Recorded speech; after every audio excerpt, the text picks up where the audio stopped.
Bom dia, rapaziada. Acordei hoje com uma questão na cabeça, sensação de que passei a noite conversando com alguém sobre isso. Abri o olho e veio muito forte, assim, que é a questão da verdade, né?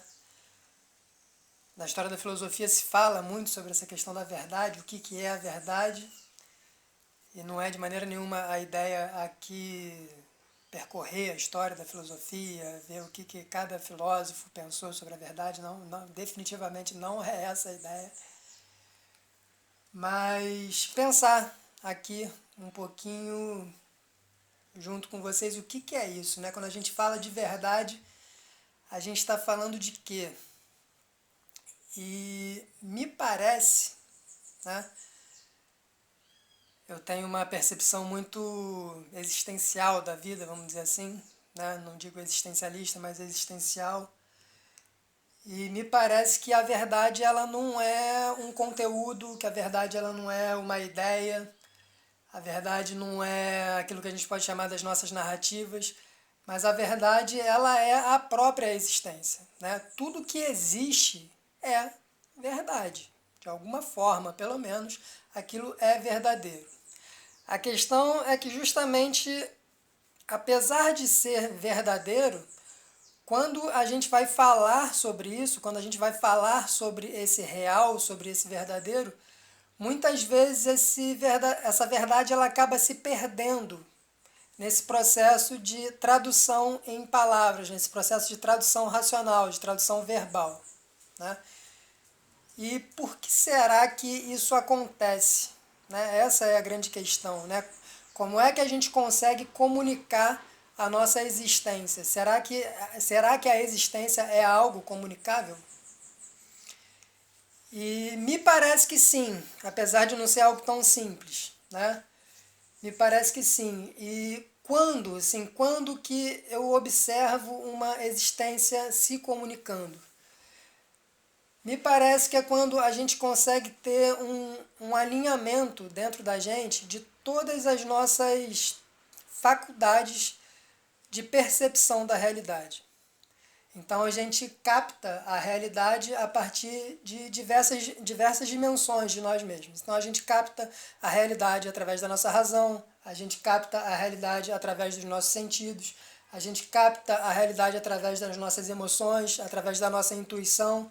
Enfim, a gente tem vários canais pelos quais a gente vai percebendo e criando, né, essa noção de realidade que a gente tem, isso que a gente pode entender como a nossa verdade. Só que nem sempre esses nossos canais eles estão alinhados, né? Então é bem possível, na verdade é bem comum, muitas vezes eu sinta uma coisa e aquilo que eu sinto muitas vezes não está alinhado ao que eu penso, que muitas vezes também não está alinhado com aquilo que eu estou intuindo, que muitas vezes não está alinhado com aquilo que o meu corpo está percebendo das coisas, né? Enfim, e quando isso acontece, né, quando a gente tem essa fragmentação muito grande na percepção da realidade, é muito difícil da gente conseguir comunicar qualquer verdade.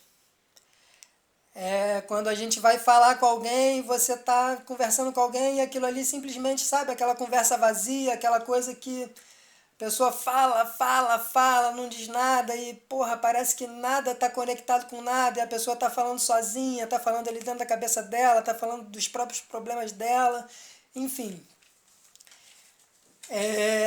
Mas, por outro lado, existe também uma outra experiência que é quando você vai, se encontra com alguém realmente e a comunicação ela realmente acontece, né? A comunicação realmente acontece. As existências elas se comunicam. E as existências elas se comunicam muito para muito além do discurso, para muito além daquilo que está sendo produzido no nível mental, no nível racional. Então me parece que a construção dessa verdade ela não está ligada a um conteúdo, no sentido de acumular informação, no sentido da gente e construindo e conectando ideias, né, nesse sentido de causalidade. Né? Uma ideia que gera outra, que gera outra, que gera outra, e no final eu tenho um conteúdo de algo, uma ideia coerente que o outro vai entender. Sim, isso existe, o outro pode entender, pode, né, entender a arrumação daquele conteúdo, mas não necessariamente há uma comunicação de verdade nisso, uma comunicação de existência. E essa comunicação, ela se dá só quando a gente realmente consegue alinhar todos esses nossos canais de percepção. Né? Quando aquilo que eu penso está alinhado com aquilo que eu sinto, que está alinhado com aquilo que eu intuo, que está alinhado com aquilo que o meu corpo percebe, aí sim eu tenho uma verdade que não é uma verdade nesse sentido de poder de dominação, né? Nesse sentido de poder de subjugar o outro à minha verdade, nesse sentido de convencer o outro daquilo que eu quero de que ele seja convencido. Mas talvez eu tenha uma verdade no sentido de um outro poder, né? Porque de fato, quando todos esses canais se alinham dentro de mim, isso gera um poder. Isso gera um poder de vida, isso gera um poder existencial, né? É o poder em que é um lugar, né? É um lugar interior que abre possibilidade para criação, né? Para criação de realidade, inclusive. Se a gente for pegar essa ideia, né, da palavra, a palavra, muitas tradições religiosas aí entendem que a palavra tem um poder muito grande, né? Nas religiões africanas, por exemplo, é a palavra que vai encantar.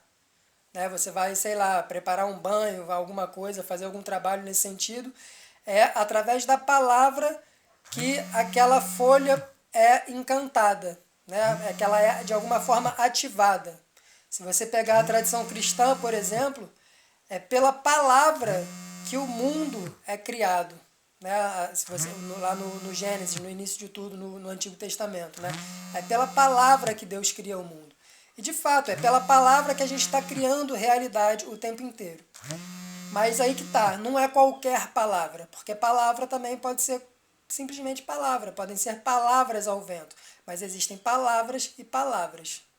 Existem essas palavras abobrinhas, né, que a gente fica blá blá blá blá blá blá blá blá blá o tempo inteiro, mas existe um momento que quando a gente consegue encontrar esse alinhamento dentro da gente, essa palavra ela se torna um poder criador, né, um poder de criação de mundo.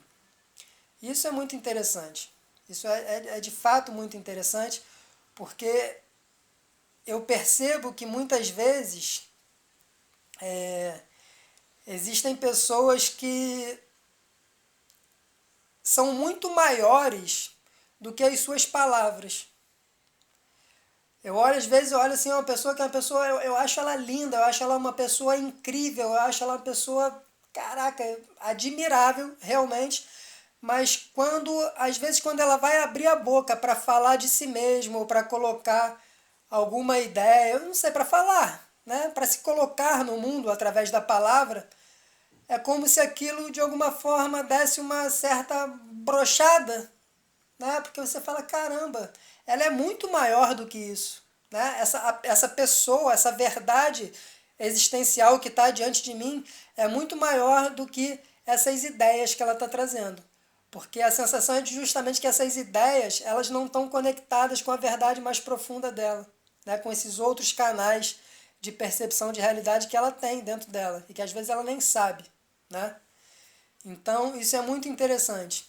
E me parece que a gente vive um momento muito desse, assim, porque é um momento de crise total das narrativas. Isso não é agora, hoje, na quarentena, né?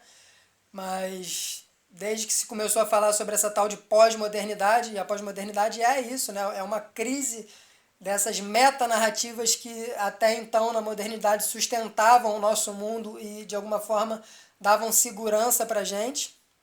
Né? Então A gente vive num mundo hoje em dia que, do ponto das narrativas, qualquer coisa pode ser, tudo pode ser. A gente não tem mais tanta certeza de nada, né? Só que e muita gente tem muito medo disso, embora eu particularmente isso me excite até, porque esse terreno de incerteza é um terreno de muitas possibilidades. Muitas possibilidades. É um terreno onde tudo pode acontecer. É justamente o terreno da criatividade. Né? E apesar disso, apesar da gente viver muito forte esse momento atualmente, às vezes a gente ainda vê muita gente agarrada, né, a narrativas antigas, a narrativas que já não servem mais para descrever a sua própria realidade. Então, sejam essas narrativas ideológicas, religiosas, políticas, tanto faz, né? Mas narrativas que já são obsoletas em relação a esse meu momento presente, a esse meu estado de ser atual. Então, eu acho que esse momento agora, e agora sim especificamente falando sobre a quarentena, eu acho que esse momento pode ser muito proveitoso também nesse sentido, assim, nesse sentido de proporcionar a gente que a gente se encontre com esses diversos canais de percepção da realidade que existem dentro da gente, né? A gente está sem ter muito o que fazer, né? E aí, óbvio que existem muitas distrações, né, no mundo virtual, dá para se distrair bastante, mas não dá para negar que é uma oportunidade da gente estar um pouquinho mais com a gente mesmo, da gente estar um pouquinho mais voltado para dentro e quem sabe tendo a chance aí agora de justamente de alinhar, né, de estar um pouquinho mais alinhado. E nesse processo de alinhamento, eu não tenho dúvida, assim, eu não tenho dúvida de que muita coisa muito linda vai surgir, né? Muita coisa muito linda vai surgir.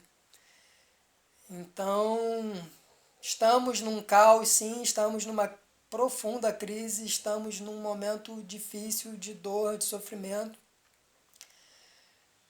mas nada na vida tem um lado só, nada. Nada na vida tem um lado só. E eu acordei hoje com essa esperança, né? Vamos dizer assim, com essa esperança de que um mundo novo realmente ele está sendo criado. E na verdade não é nem uma esperança, mas é isso, é uma percepção. É uma percepção clara, até eu diria, de que sim, começamos, né? Começamos um processo de criar algo novo. Porque de fato, do jeito que estava, não dá para continuar não.